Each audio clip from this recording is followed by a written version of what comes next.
Ce journal vous est offert par le FPI, Fonds de promotion de l'industrie, votre partenaire privilégié pour la réussite de vos projets.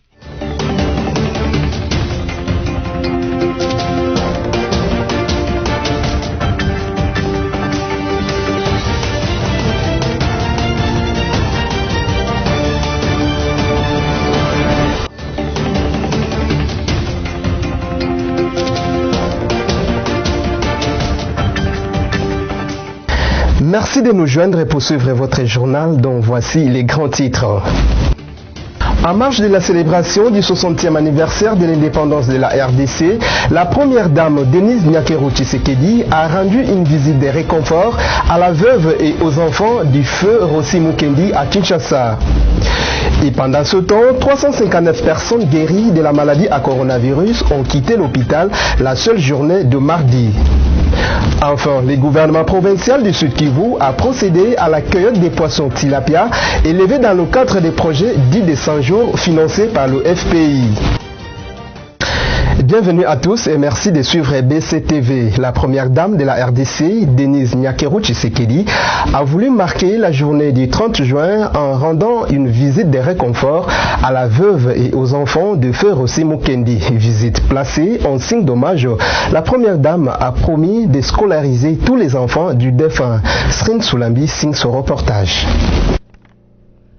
La première dame de la République démocratique du Congo, Denise Nyakero, a visité ce mardi 30 juin 2020 la famille de feu Rossi Mukendi, militant assassiné en février 2018 lors de la marche des chrétiens contre le maintien de Joseph Kabila au pouvoir. Il s'agit d'une visite de réconfort que la première dame de la RDC a rendue à la veuve et aux enfants du défunt Rossi en signe d'hommage. À cette occasion, Denise Nyakero a promis d'assurer la scolarité des enfants du défunt ainsi que le suivi sanitaire d'un enfant drépanocytaire membre de la famille. En outre, la première dame a rassuré d'aider la veuve de s'épanouir et de subvenir aux besoins quotidiens. En dehors de ces promesses dites, la fondation Denise Nyakero a apporté à la famille du défunt des vivres et des non-vivres. D'après le compte rendu de la visite de la première dame à la famille du défunt Rossi Mukendi, communiqué par sa cellule de communication, Denise Nyakero a choisi la date du 30 juin 2020 pour rendre hommage au combat mené par ces militants assassinés. C'est là en mémoire de certaines figures emblématiques dont le combat du défunt Rossi Mukendi s'y réfère. Et pendant ce temps, Marie-Olive Lembe Kabila, première dame honoraire de la République démocratique du Congo, a procédé le même mardi à l'inauguration du centre hospitalier Initiative Plus, CHIP en sigle, dont elle est l'initiatrice. Situé dans le quartier Bibois, dans la commune de Lansili à Kinshasa, ce centre hospitalier au standard international est un cadeau de l'ex-première dame aux populations vulnérables. Stella Achema nous revient avec les détails.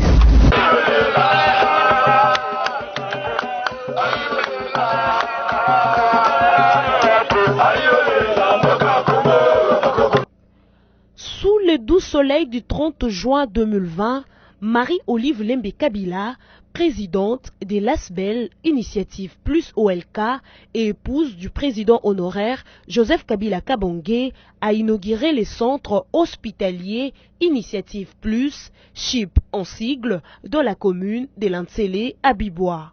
Ces centres hospitaliers qui ouvrent ses portes à la population est le fruit des 10 années d'abnégation et de dur labeur. Dans son mot des circonstances, la présidente d'Initiative Plus OLK a remercié le bon Dieu avant d'ajouter que le centre hospitalier Initiative Plus est la matérialisation des soucis constants du bien-être de ses compatriotes.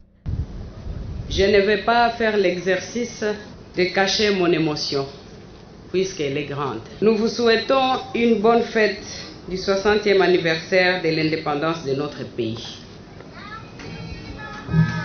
Bonne fête des 60 ans de l'indépendance de notre pays. Bonne fête, bonne fête, bonne fête. Le centre hospitalier Initiative Plus, que nous allons inaugurer tout à l'heure, est la matérialisation de notre souci constant pour le bien-être du prochain et particulièrement le bien-être de nos compatriotes congolais. Cette œuvre, aussi modeste qu'elle soit, que nous mettons à la disposition des bénéficiaires, est le fruit de la détermination de votre humble servante que je suis, Maman Olive, maman de cœur comme on m'appelle ces jours-ci. En cette période de détresse, dominée par la pandémie du Covid-19, nous répondons à l'appel du chef de l'État de pouvoir réunir nos efforts, chacun dans son domaine, pour pouvoir vaincre cet ennemi commun qui ne choisit ni couleur politique, qui ne choisit ni jeune, qui ne choisit ni vieux et qui peut à tout moment rentrer dans les foyers de peu importe qui. C'est pourquoi nous, souciants du bien-être de nous tous, dans un Congo où il fait bon vivre pour tous, Congolais comme tous ceux qui choisissent notre pays comme leur seconde patrie. Nous mettons Notre joie est d'autant plus grande que cette cérémonie est une manière pour nous de rendre hommage par les actes concrets aux pères fondateurs de notre pays, aux pionniers et aux martyrs de notre indépendance et de la démocratie. De sa part, le docteur Jeff Ntaladji Mukengi-Chai, neurologue et médecin coordonnateur de CHIP, a exprimé ses sentiments de joie en ces termes. Je vous accueille aujourd'hui, le 30 juin 2020, à l'occasion de l'inauguration du centre hospitalier Initiative Plus, qui coïncide avec les 60 ans d'accession de notre beau pays, la République démocratique du Congo, à l'indépendance. C'est un rendez-vous incontournable pour l'ensemble de la population congolaise, mais plus largement pour les décideurs qui s'intéressent à ce qui est au cœur du modèle social congolais, j'ai dit notre système de santé. Le centre hospitalier Initiative Plus est un centre hospitalier organisé autour des besoins des patients avec une convergence tarifaire. À titre d'exemple, les consultations coûtent autour de 7 000 francs et un scanner coûte autour de 80 $. Le gouverneur de la ville de Kinshasa, Jean-Tini Ngobila, a quant à lui salué et félicité Marie-Olive Lembe-Kabila pour ce centre qui est une formation sanitaire hors du commun. Notons que ces centres offrent une gamme variée de services tels les urgences, la gynécologie, une maternité, une pédiatrie, un laboratoire moderne, une pharmacie, une dentisterie, 3 salles d'opération pour ne citer que celle-là. Vu la portée nationale de cet événement, plusieurs personnalités politiques, dont le Premier ministre et quelques membres du gouvernement, ont rechaussé de leur présence. Marie-Olive Lembe-Kabila, à travers son ASBEL, Initiative Plus OLK, met ainsi à la disposition des Congolais un hôpital ultra moderne dans un milieu urbano-rural pour une population vivant en dessus de la classe moyenne. Restons toujours dans la célébration du 60e anniversaire de l'indépendance de la RDC où le cardinal Fridolin Ambongo, métropolitain de Kinshasa, s'est illustré mardi 30 juin par une homélie qui a eu du mal à traverser les esprits de plusieurs Congolais. D'après le prélat catholique, 60 ans après l'indépendance, le constat est amer et de poursuivre que l'élite politique congolaise a honteusement échoué. Suivez. Dans son homélie du 30 juin 2020, dans le cadre de la célébration du 60e anniversaire de l'indépendance de la République démocratique du Congo, le cardinal Fridolin Ambongo a brillé par un message qui a attiré l'attention des plus d'un. Le prélat catholique a déclaré que 60 ans après, le bilan est négatif et que l'élite politique congolaise avait honteusement échoué dans sa mission de faire de la RDC un pays plus beau qu'avant. Le cardinal Fridolin Ambongo a aussi déclaré que le peuple devrait se tenir en ordre de marche pour dire non au moment opportun à toute manœuvre de politique. De ceux qui précèdent, nombreux sont ceux qui qualifient le propos du cardinal de frustration après l'échec du candidat de l'Église catholique à la tête de la centrale électorale. D'autres vont plus loin pour dire qu'à l'heure actuelle, les menaces ne serviront à rien et que le pays a besoin de la paix et des efforts de tous pour son avancement. Les menaces verbales sont condamnables, a répliqué le politicien Noël Tchani au métropolitain de Kinshasa. Et pendant ce temps en province, le gouverneur de Lualaba, Richard Mouyej Mangesmas, a inauguré le mardi 30 juin les ponts dits d'alternance dans la ville de Kolwezi, chef-lieu de la province. Élargi à 2 bandes, ce pont relie le centre-ville au quartier Mutoshi. Nos confrères de Lualaba nous en disent plus. 30 juin 2020, cette date anniversaire des 60 ans d'indépendance de la RDC a été marquée à Kolwezi par l'inauguration d'un chef-d'œuvre signé Richard Mouyej Mangesmans. Il s'agit du pont baptisé Pont de l'Alternance, auparavant appelé Pont SNCC, qui relie le centre-ville de Kolwezi au quartier Mutoshi. Tout commence en octobre 2019. La modernisation de la ville s'impose, les routes deviennent étroites, asphyxiées par des embouteillages comme au niveau du pont, et la nécessité de l'élargir devient prioritaire. Sans plus tarder, les travaux commencent et prennent 8 mois. C'est la première infrastructure du gouvernement provincial réalisée en termes techniques qui vient d'être élargie d'une nouvelle bande pour faire 2 bandes jumelles en vue de désengorger la circulation des véhicules. À cela s'ajoutent également 2 couloirs des piétons de part et d'autre. Selon le ministre provincial des infrastructures Norbert Mbangu Mwangal, le coût des travaux de cet ouvrage d'une capacité portante de 200 tonnes est évalué à 2 260 540 $ américains. Un financement sur fonds propres du gouvernement provincial du Lualaba. Il s'agit d'un pont qui enjambe la voie ferrée Kolwezi-Dilolo et une voie ferrée locale de miniers. Ce pont est constitué de 2 bandes désormais jumelles, une ancienne et une nouvelle, à circulation en sens unique chacune. Chacune des bandes a 2 voies, ce qui a été le but poursuivi, je disais, le dédoublement de voies de circulation au niveau du pont pour arriver à éliminer le bouchon.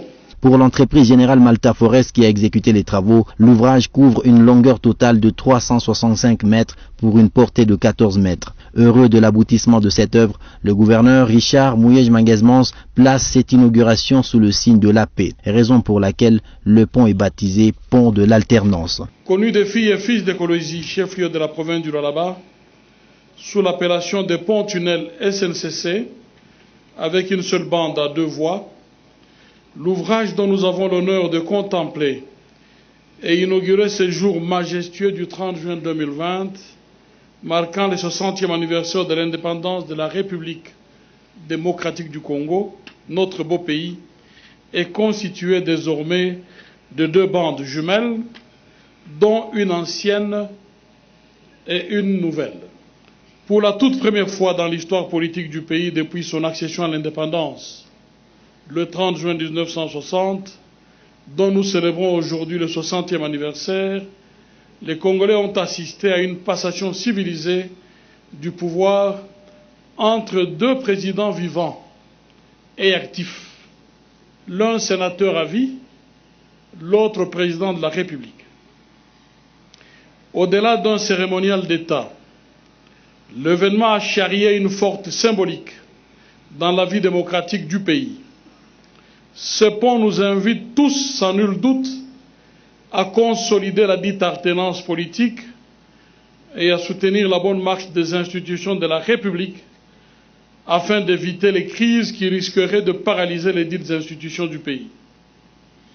Un appel d'apaisement aux structures de base contribuerait à la pacification des esprits surchauffés des uns et des autres, mettant fin aux agitations constatées ces derniers temps. C'est ici l'occasion d'appeler les leaders et acteurs politiques de faire preuve d'humilité et d'intensifier l'éducation civique de leurs militants, car la coalition est un précieux cadeau à entretenir pour la stabilité de notre pays. Évitons donc les frustrations et dérapages qui semblent élire domicile ces derniers temps et qui n'augurent pas bon. ne destinons pas la jeunesse de nos partis, notre jeunesse, à la violence. Surtout pas la violence pour intimider les élus du peuple. C'est indécent et en tant qu'acteur politique, je condamne avec force. Le peuple congolais doit se réjouir de cette alternance politique, pacifique et civilisée, fruit de l'aboutissement heureux du processus de la démocratisation de la RDC. Ovationné par la population pour ses multiples actions, le chef de l'exécutif provincial du Lualaba a reçu d'un citoyen une photo de son effigie pour ensuite faire un essai déroulé sur la nouvelle bande. Et puis en politique, l'occasion a été également pour le professeur Tshibangu Kalala, secrétaire général de la plateforme politique Alliance politique pour les Congo APC, de quitter les Fronts communs pour les Congo FCC depuis ces jours. Il motive sa décision par la situation politique dès lors qu'il qualifie de sombre. Christelle Genda pour le reportage. Ancien ministre après le Premier ministre dans les gouvernements Bruno Tshibala, le professeur Tshibangu Kalala, secrétaire général de la plateforme politique l'Alliance politique pour les Congo APC, a décidé mardi 30 juin 2020, jour du 60e anniversaire de l'indépendance de la RDC, de mettre fin à sa qualité du membre du FCC pour des raisons sérieuses d'ordre moral, philosophique et politique, a-t-il déclaré.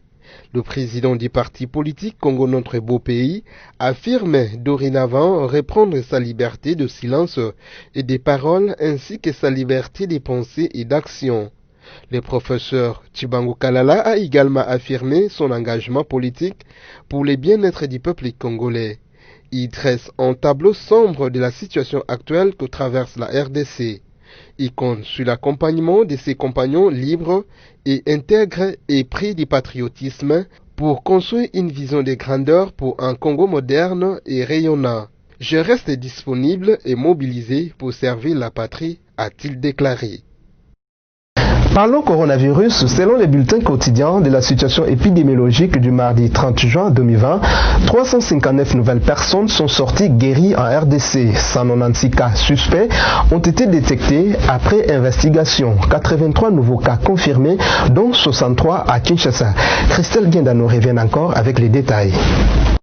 D'après le bulletin quotidien sur la situation épidémiologique en République démocratique du Congo établi ce mardi 30 juin 2020, un total de 7120 cas confirmés, dont 1785 personnes guéries et 175 décès a été enregistré. L'équipe de la riposte dresse un tableau clinique suivant. 359 nouvelles personnes sont sorties guéries en une journée. 196 cas suspects ont été détectés après investigation. 83 nouveaux cas confirmés, dont 63 à Kinshasa, 8 dans le Haut-Katanga, 6 au Nord Kivu, 3 à Lualaba et 3 autres à la Chopo. Par ailleurs, 686 échantillons testés et 5 nouveaux décès des cas confirmés, dont 4 décès communautaires au Congo central, 1 décès à Kinshasa aux cliniques universitaires de Kinshasa. Pour rappel, depuis le début de l'épidémie déclarée à Kinshasa le 10 mars 2020, les provinces touchées sont 14.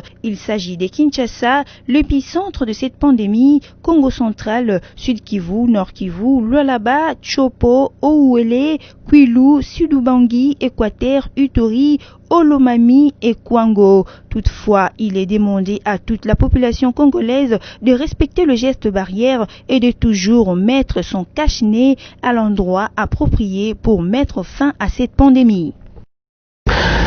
Et puis à Bukavu, au Sud Kivu, les éléments de la police nationale congolaise sont déterminés à faire respecter les mesures barrières. Tôt le matin de ce mercredi 1er juillet 2020, les éléments de la police de roulage se sont déployés dans les endroits chauds de la ville de Bukavu pour contrôler le nombre de passagers dans les véhicules.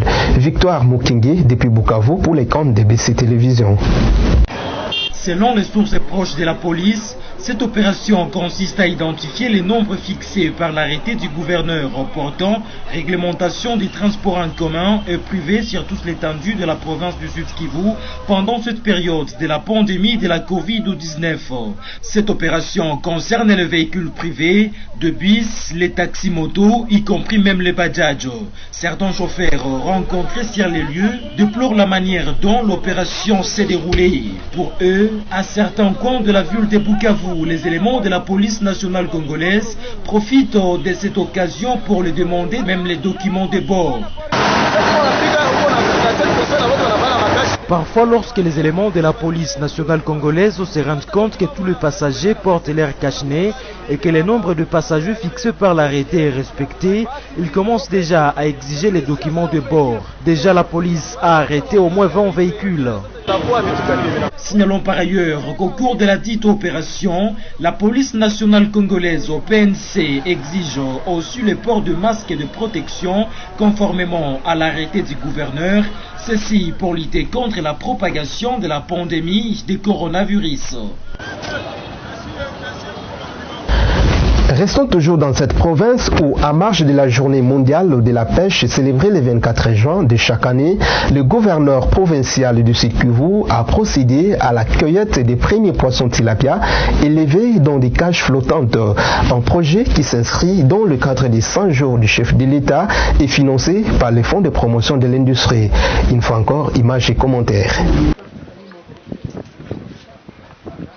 Lancement ce mercredi 24 juin à Bukavu des activités de récolte et de commercialisation des poissons issus du projet pilote pour la promotion de l'élevage des tilapia en cage PTC au Sud Kivu. Un projet du gouvernement congolais financé par le Fonds de promotion de l'industrie FPI dans le cadre du programme de 100 jours du chef de l'État de la RDC. Au cours de cette cérémonie, il a été précisé que 40 tonnes de poissons tilapia sont disponibles dans les 10 cages installées dans la baie de Onga entre les Muhumba et Nguba. Un stock de 2 semaines car la ville de Bukavu consomme 20 tonnes par semaine. Kivu. Avec ces projets, la province du Sud Kivu va mettre fin à l'importation du tilapia les jours à venir. Le directeur régional du Fonds de promotion de l'industrie pour le Nord et le Sud Kivu, Honoré Kabunda, a dit que le coût d'un kilo de poisson produit localement est plus cher que celui du poisson importé et qu'avec l'implantation prochaine des équipements de production d'intrants au niveau de Kalambo dans le territoire de Kabaré, le prix sera sensiblement revu à la baisse. Hier, le prix était à 4,5 et aujourd'hui nous sommes à 4. Je crois demain nous serons à 3. Le gouverneur du Sud Kivu, Théo Ngabije-Kassi, a dit sa satisfaction quant à ce projet d'élevage du tilapia en cage. C'est sur ces mots de remerciements et de satisfaction que j'inaugure cette activité de la pêche du poisson en cage flottante à Onga avec l'espoir de lancer prochainement la même activité dans d'autres territoires. La cérémonie a eu lieu ce 24 juin à l'occasion de la commémoration de la journée nationale du poisson, en présence du président de l'Assemblée provinciale du Sud Kivu, Zachary Lwamira, en présence également de représentants de l'ITEA et de la chef d'antenne du FPI dans la province du Sud Kivu. Enfin, en sport, sachez que suite à la présence de la Covid-19 sur les continents africains, le comité exécutif de la Confédération africaine de football a reporté les dates de la Coupe africaine des nations CAN et celle du championnat africain des nations CHAN depuis mardi 30 juin 2020. Prévu pour 2021, la CAN se jouera en 2022 au Cameroun et le CHAN prévu pour 2020 se jouera en 2021 toujours au Cameroun. Alice Kabango nous revient avec les détails. Le comité exécutif de la Confédération africaine de football, réuni par vidéoconférence le mardi 30 juin 2020, a décidé de nouvelles dates pour les compétitions de la Coupe d'Afrique de Nations CAN et du Championnat africain de Nations CHAN. La CAN 2021, initialement prévue du 9 janvier au 6 février au Cameroun, a été reportée à un an, soit au mois de janvier 2022, en raison de la pandémie du Covid-19. La CAF a également décidé de reprogrammer le CHAN pour janvier 2022 au Cameroun, soit pendant la période qui était prévue pour la CAN. La compétition devrait être entamée en avril dernier avant qu'elle ne soit reportée en raison de la propagation mondiale du virus de Covid-19. Fin de cette édition d'information, mais avant de nous séparer, en voici les rappels des grands titres. En marge de la célébration du 60e anniversaire de l'indépendance de la RDC, la première dame Denise Nyakero Tshisekedi a rendu une visite de réconfort à la veuve et aux enfants du feu Rossi Mukendi à Kinshasa. Et pendant ce temps, 359 personnes guéries de la maladie à coronavirus ont quitté l'hôpital la seule journée de mardi. Enfin, le gouvernement provincial du Sud Kivu a procédé à la cueillette des poissons tilapia élevés dans le cadre des projets dits de 100 jours financés par le FPI. Ici s'achève complètement ce journal. Merci de votre fidélité à ABC Télévision. Mais ne quittez pas, restez branchés pour suivre la revue de presse.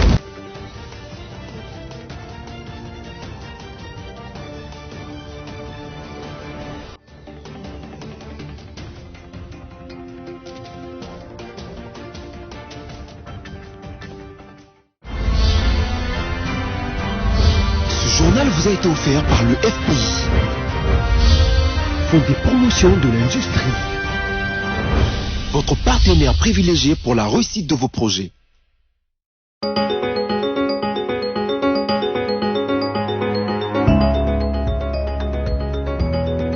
Mesdames, Messieurs, bienvenue à la revue de presse de ce jour sur BSC TV. Commençons par congovirtual.org qui titre « La Banque mondiale annonce de nouveaux projets d'infrastructure en RDC ». À la primature, le travail continue à désemparer.